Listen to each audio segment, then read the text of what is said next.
Welcome to Paint Ed. PCA provides painting contractors with connections they need to grow their business. To find out more and to become a member, visit pcapainted.org. Find more great content just like this on PCA Overdrive. A subscription to the platform is included with membership. For all you non-members out there, sign up for a free trial. PCA Overdrive is available on the App Store and Google Play.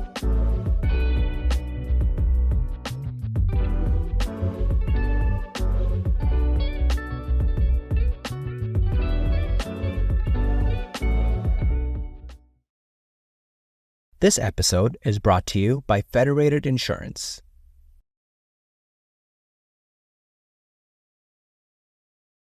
"80% of you listening to this struggle saying no to things that don't serve your purpose or advance your business, and because of that, your schedule gets clustered and you always feel busy." Welcome back to another episode of the Elite Business Advice Podcast. My name is Chris Moore, the founder of Elite Business Advisors, your host for the podcast here. We're in the second episode of our series called Back to Basics. And these episodes aren't really stacking on top of each other. And what I mean by that is this week's doesn't really build off of last week's. There'll be a couple little points. But if you haven't listened to last week's, continue on here. You can always go back and re-listen to it to get the full picture. But this whole series is based on a kind of a reevaluation of the basics of our businesses that sometimes get overlooked or sometimes we get complacent about within our business as we grow. Some of these things might be something you realize, hey, I really have to get better at this. Some of these things might be, man, this is an area I can actually improve on. I'm doing good with it, but I can get even better. Or again, it might be something that's like, man, I used to be really good at this. What kind of happened? Complacency can set in when we're not intentional. So we kicked this off last week. This whole series we kicked off last week talking about how do we actually get stuff done in our business? How do we have a system to do things to make progress in our business? Because I can, again, sit here and give the best advice in the world and you should do this and you need to have this in place for your business. But if you don't have a way to actually follow through and get it done, your time here is kind of useless, right? Aside from hopefully shifting into thinking more like a professional business owner. So today, I want to talk about another thing we see a lot, which is honoring your calendar. Okay, so last week we talked about how do we get stuff done. And part of that, where this kind of does piggyback a little bit, is sometimes in order to get stuff done in our business, we have to be good at honoring our calendar. And so what does it mean to honor your calendar? What are some practical tips for utilizing your calendar? And most importantly, how do you use it to be a helpful tool for you and not something you're just a slave to? And so I'm going to answer all that here today, give you some practical uses, give you some advice on how to leverage your calendar, and a couple disciplines to work on. I got 4 main points today we're going to go through. So I hope it helps. Thanks for plugging in. This is the Elite Business Advice Podcast. So one of the first piece of advice I can give you here out of this whole thought on how do we leverage our calendar better is how do we use our calendar as building a system. One thing that I love, and there's the argument about digital and about physical. Okay, I, for the most part, live in the digital world when it comes to everything productivity related. The only thing I'm actually a physical person on is books. I like having a physical, tangible book.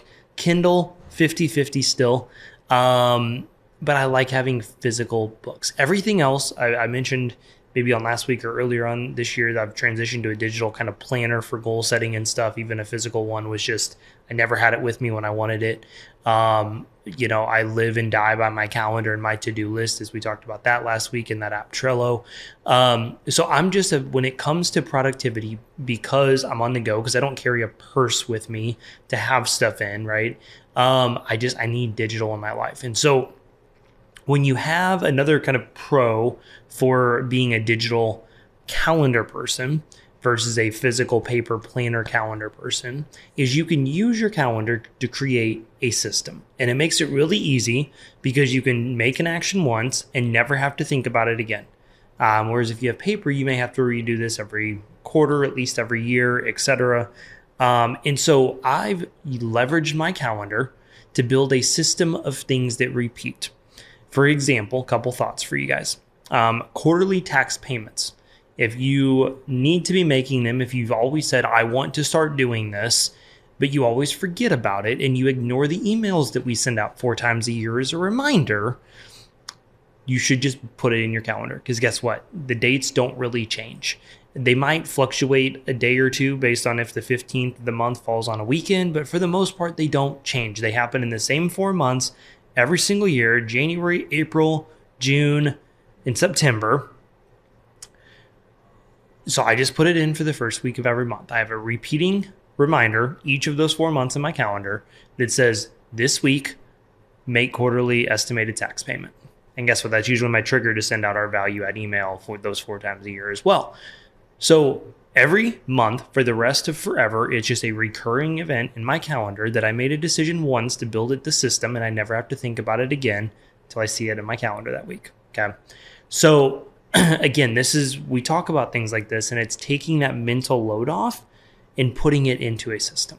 And it's freeing to me because I don't have to be like, oh my gosh, I hope I don't forget to make that. Or I'm sitting here, if it's March something, I got to remember, we got to make an estimated payment by this. Like, no, it's in my calendar. It's out of sight, out of mind, but it's a system that will remind me to do it. Another thing, 1099 filings happens every year in January as well. Okay. I have a repeating event the second week in my calendar, whatever the second Monday of every January is. In my calendar, it says file your 1099s. Now, I may not do it right that second, but that's my prompt to know within the next week or two I do, and then it gets transferred to my to-do list. Okay. Our monthly value add email. I have that in my calendar on a monthly repeating task. I don't remember what I picked off the top of my head here. It doesn't matter because it's in there. But it's my reminder every month to go through and do our monthly value add email to you guys. If you're not on our list for that, by the way, feel free to DM us your email address. We're happy to add you onto the database. If you're on social watching this, you can shoot me an email, chris@elitebusinessadvisors.com. I'd be happy to add you to that value add email that goes out once a month to our database of painting contractors all over the country. So again, we keep it value add for you guys. It's not salesy. So again, all in a system, right? These things then get transferred from my calendar into Trello on my to-do list that we talked about last week every time I create that weekly to-do list, right? So it's just taking it out of the calendar, putting it in there, bam, then I execute on it. But the calendar is that reminder. I've also done this, and I've just started this at the end of last year, or I guess last year, and so I'm kind of building it out more and more, but I'm also doing this with a system for house maintenance stuff, right? What are the things that need done at certain frequencies throughout the year? One thing, changing out our furnace filter. Try to do that every 90 days. It was not happening every 90 days because I just don't think about it, right? Our furnace filter is out of sight, out of mind. That thing was disgusting, especially with all the home projects that I like to do. So now I just have a dedicated calendar in my iPhone for house things, and I'm building out a system in there where every 90 days there's an alert that says change your furnace filter. Every month from March through October, there's a reminder that says next lawn treatment application, because I try to treat our yard monthly 8 times. And I built out a whole system for that, right? So, because again, I do the same thing, like, man, when was the last time I fertilized it? Or when did I put the weed and feed down or whatever? And then I was constantly trying to research, well, what should I do? And what should I put down? So I just built out a system for it, right? And so I leverage my calendar as a system for repeating events. Okay. I also use it as something for a down the road type thing, right? So I have my immediate weekly to-do list. And if you reach out and say, hey, can you reach out to me next week? I'm going to go put it at the beginning of every week. In my calendar, there's a section that says this week, and then it's got a whole bunch of to-dos on it, right? It's not a repeating thing like everything else I just mentioned, but it's hey, don't forget to do this. And that might be like I've already went in when I was thinking about it and put the week before Expo to send out the welcome email that we usually do to anybody that we know is going to Expo. We will do that with stuff for a retreat, By the way, I do have a lot of stuff for our retreat as a repeating system now. But there's deadlines and stuff that I already have in my calendar. No, hey, this week we need to send them the final head count. Hey, this week we need to send them the final food menu. Hey, this week we need to do this. And that's in like June, right? To where then when that week rolls around, when I make that weekly to-do list, I look at my calendar, I take everything off there, put it into my to-do list, right? So when I'm planning in the future, that is just my little hack to how to make sure things get done, right? So utilize your calendar as a system. When you build these things in place, when you just become routine, it was weird at first. It was like clunky, but then I just kept doing it and I got used to it, right? And then I started doing a lot of these repeating events that happen annually, monthly, quarterly. Like you can set these custom repeat things in a lot of different ways. So there's a way to probably find what you need to do. So second point, get really good at time blocking. And I feel like time blocking is like the cliche of productivity. Everybody knows they should time block, and everybody sucks at time blocking. And I don't really know why. I think it's because they're not disciplined and we don't honor and stick to it. But I feel like time blocking, at least there for a while, was becoming just like a typical buzzword of like, oh yeah, I need a time block. I need to time block better. I need to manage my time better. I need to time block. I need like time management and time blocking just seem to go hand in hand, and nobody's good at either of them. Okay. But I'm going to ask you, like, do you honor and stick to your time blocks? If you time block an hour to 2 hours to work on something important for your business, do you typically honor it and stick to it? If you don't, I would encourage you to figure out why don't you? Because there can be a lot of reasons behind it. Maybe one of those reasons is you just literally didn't feel like it. Okay, that becomes a different conversation. And it could be because you're not excited to do it, or it's scary to you. In which case, then I would solicit some advice or some help from someone that knows what to do or how to do it or whatever. They can guide you down it to get it exciting. Or it's something you need to outsource that you shouldn't be doing. Okay. If you didn't do it because something more important always comes up, I would say you probably need to reevaluate priorities and how you manage important and things. And I'll share a couple thoughts about that here in a second. But I think so I just say that to say, if 80% of the time you stick to your time block, fantastic. If 80% of the time you don't honor that time block, I want you to dive deeper and self-analyze a little bit. What are the patterns behind that? Because when we understand patterns, when we understand why we don't do what we say we're going to do and what we know we need to do, then we can go and put solutions together to figure out, okay, how do we actually get better about this? And how do we make sure that this doesn't become a lifelong thing that we can then overcome? Okay. So second point on that. Sorry, I didn't mean to go that deep with it. Know your strengths and weaknesses of time. And what I mean by that is, for me, I know kind of what my creative time of day is. I know when, if I need an uninterrupted hour and a half, that I know when to do it. I know when not to do it. Okay. Monday morning, coming out of a weekend in which I try not to work and open my computer much, is not a good time for me to do anything productive because I'm usually just trying to catch up and kind of get my head above water a little bit to kick off the week. It's also why I don't schedule anything before either a team meeting or my coaching calls at 9 o'clock on Monday morning, because I need that hour to hour and a half here in the office just to kind of catch up from the weekend. I don't plan on getting anything else really done. And if I do, it's icing on the cake. Okay. One thing that we're working through right now is we want to update kind of our messaging and some of our kind of marketing and like tagline, and we're not going through like any crazy rebrands. We want to update our website and just do some stuff. It's time, it's overdue, and I know that. And so I've got time blocked out tomorrow morning. I'm going to go to Starbucks just to get in a different environment for an hour and a half. I got a perfect window built into my calendar already for this, and that is a great time for me to do this. Because I'll make sure by the end of the day I get all the little to-dos at a good point. I got time throughout the rest of the day tomorrow to get the rest of the work done I need to tomorrow. Like, I'm setting myself up for success.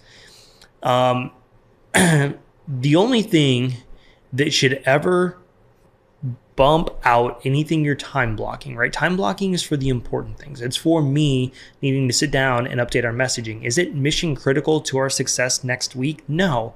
But is it something that I know that I need to work on and that we want to have redone before we get to Expo? Yes, of course. So I know that I need to work on that. The only thing that's ever going to bump that out of place, it should be bumping your time block out of place, and I say possibly, is things that come up that are urgent and important. If you've never heard of the Eisenhower matrix, I would suggest do a little bit of research on this, get familiar with the concept behind it, kind of puts things into quadrants to help identify, okay, what's my focus today? What can I delegate? What can be put off? Like kind of goes through like on how urgent, how important things are. And something that's very urgent and important might shift that time block. Okay. What I mean by that is in your painting company, all of a sudden you have 2 painters call off and you got to figure out how are we going to get these 2 jobs done. And it's maybe not you going to paint, but now you got to go stop by a customer's job and smooth some stuff over and kind of buy some time until your painters can get there. Like there's going to be things that become urgent and important in our business. But what you got to really truly figure out is what's really urgent and important and what's just an excuse to derail you from your focus. Because I find out that a lot of people think things are urgent and important, and maybe what I even just said really wouldn't even qualify. Should have made a better note of this ahead of time. But like a lot of people think things are urgent and important and they're not, right? Like getting a letter from the IRS about anything really isn't urgent and important, because if it was, they would have sent somebody to your door, not sent you something through the mail that's going to take 3 to 35 days to show up. So like, while maybe you need to start the process of addressing it, we don't need to like freak out and cancel your day to be on hold with the IRS for 7 hours. All right. Now I understand there's a mental component to that too. But really stop. Like I look at what's urgent and important is like, what is going to keep money from coming in the door tomorrow? If you have a pissed off customer that will not pay you, that becomes a pretty urgent, important thing to get taken care of. Maybe that's worth killing a time block for. But again, one painter calling off sick doesn't really mean that you need to cancel your day to go hop in and do some stuff. Okay. A good friend of mine recently started asking people, what's my deadline? If somebody emailed her and asked for something to be done, it's Maggie Kuiper, I'll just say that. She doesn't mind me sharing this. She started asking people, hey, what's my deadline on that? That helps us figure out where do things fall in that urgent and important, right? I've got a couple of things sitting in my inbox that I so appreciate this, that they put, hey, we need this done by January 31st. Fantastic. It will get done by January 31st. I promise you that. There's also a really good chance it's not going to get done until January 30th or 31st, but I know what my deadline is, right? So that really helps you kind of prioritize things out so you're not spending time doing tasks that could be put off until those little 5 to 10 minute pockets of random downtime that you end up having. So, third point in honoring your calendar, we have to learn to say no.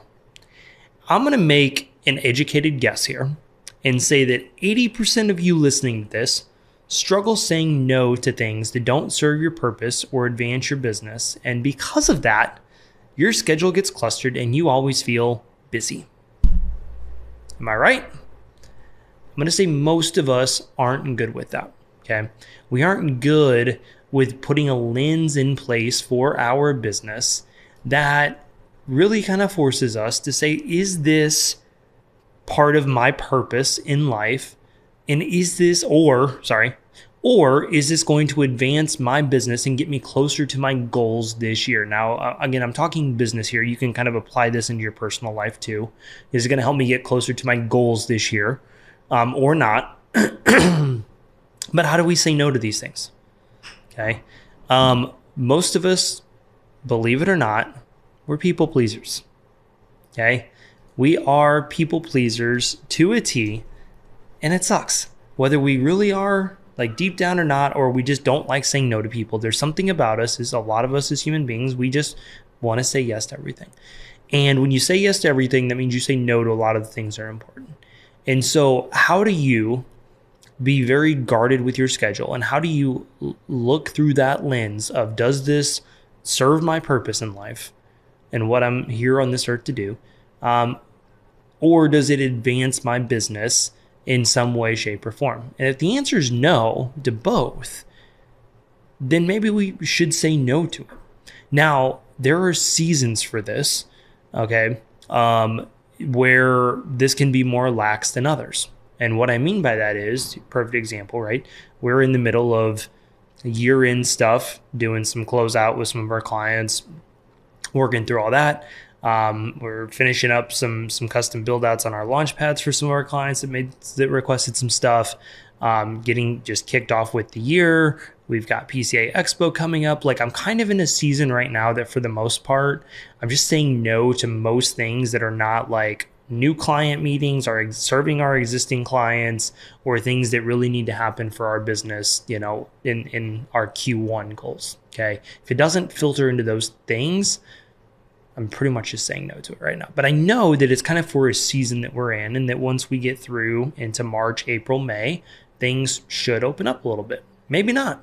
Maybe I get a really travel heavy springtime again, which I would be totally fine with. And I have to say no through that season too. Because guess what? I've kind of just gotten used to it, unfortunately.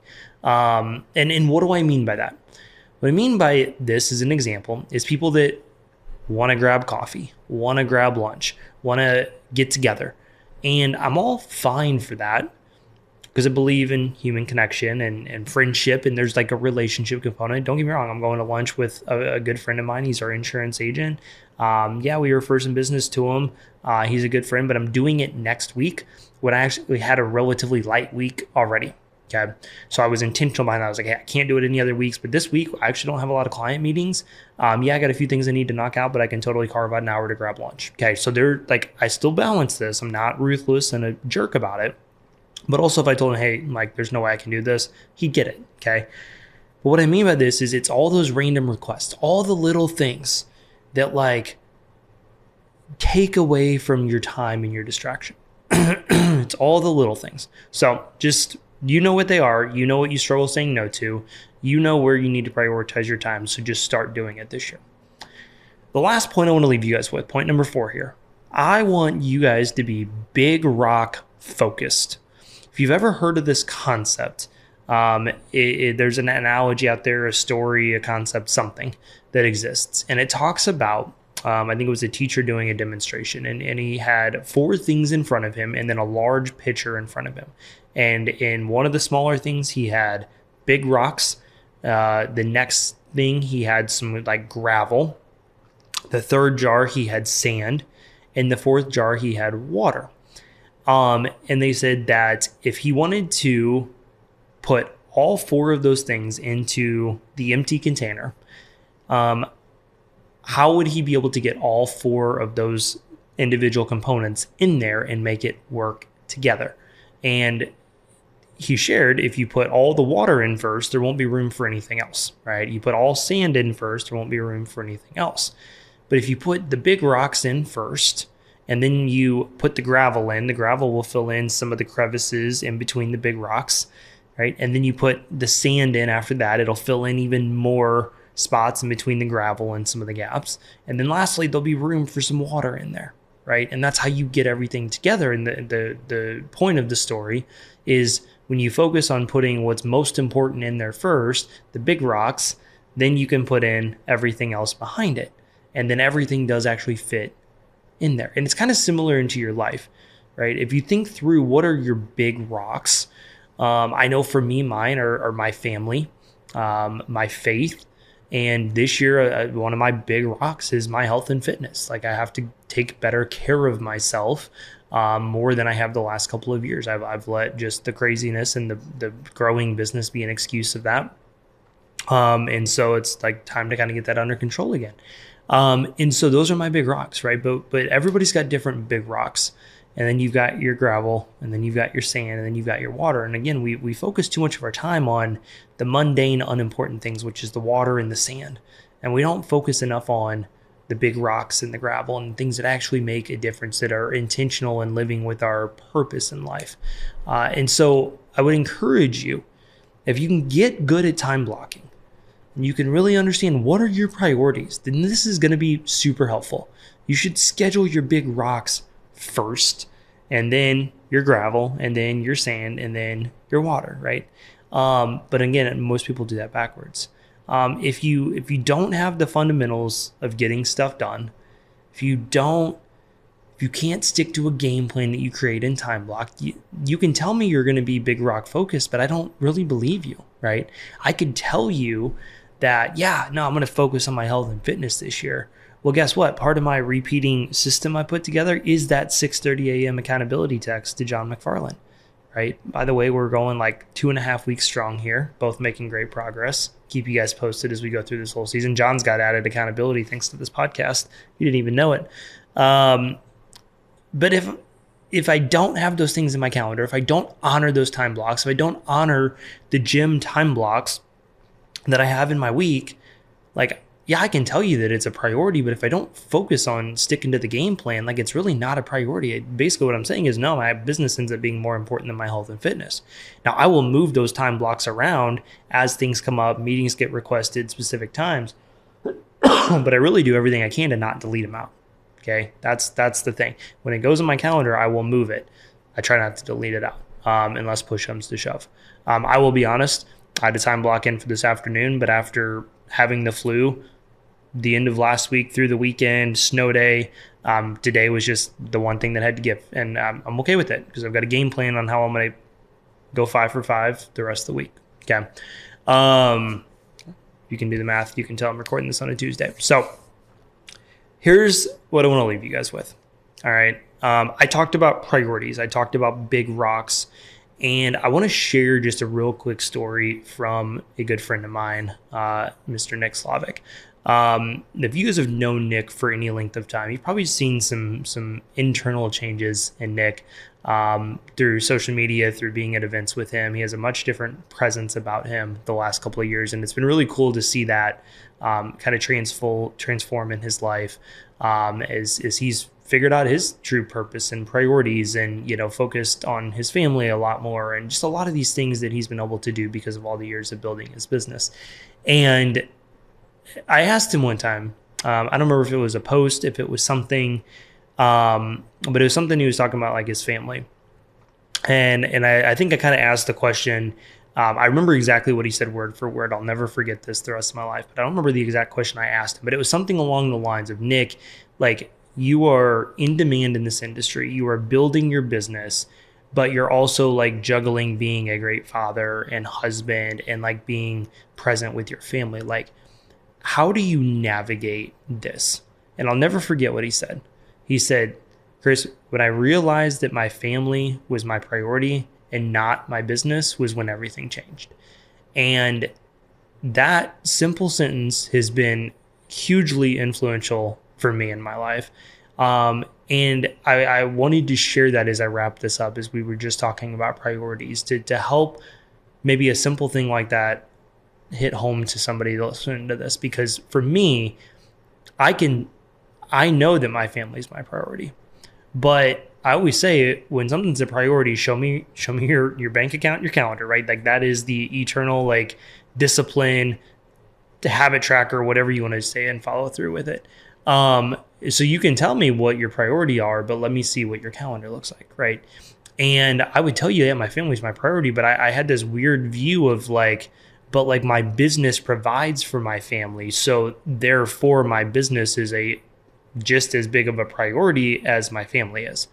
And while I think that's true, and there has to be a component for that, it's helped me rewire my brain differently to realize that my family actually is my priority, and that my business is secondary. It is a necessity to provide for my family, right? There's a level of, whether it's income or time freedom or whatever, that my business needs to yield to do what I want to do with our family. But also, at the end of the day, like, my family is my priority. And so I appreciate Nick just sharing something that was so simple that I don't think he realized at the time, has been so influential for myself, and I hope it helps for you too.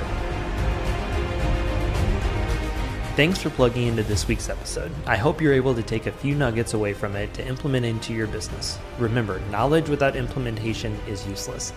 If you're curious about what we do and how we help painting contractors all over North America, schedule a free business analysis meeting with us at www.elitebusinessadvisors.com.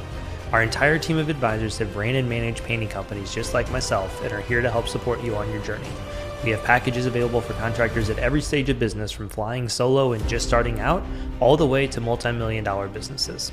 And lastly, if you loved this episode, please leave us a rating and a review. It helps others on the platform find our podcast, and it could be the best blessing that's ever happened to them thanks to you. Thanks for plugging in, and we'll see you back for next week's episode.